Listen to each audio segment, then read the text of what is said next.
Pagkatapos, may nakita akong halimaw na umaahon sa dagat. 7 ang ulo nito at 10 ang sungay.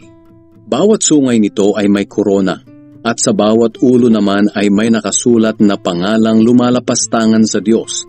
Ang halimaw ay parang leopardo, at may mga paang katulad ng sa oso.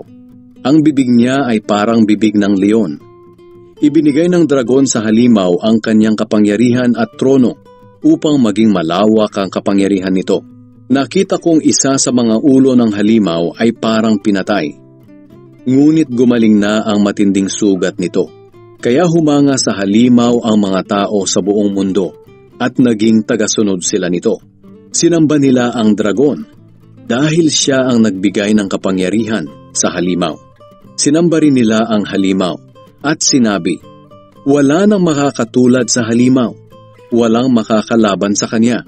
Hinayaan ng Diyos na magsalita ang halimaw ng kalapastanganan laban sa kanya at maghari sa loob ng 42 buwan. Nagsalita siya ng kalapastanganan laban sa Diyos, laban sa pangalan ng Diyos, sa kanyang tahanan at sa lahat ng nakatira sa langit. Hinayaan din ang halimaw na makipaglaban at talunin ang mga pinabanal ng Diyos.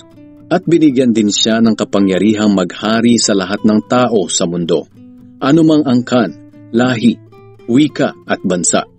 Sasambahin siya ng lahat ng tao sa mundo na ang mga pangalan ay hindi nakasulat sa aklat na listahan ng mga taong binigyan ng buhay na walang hanggan.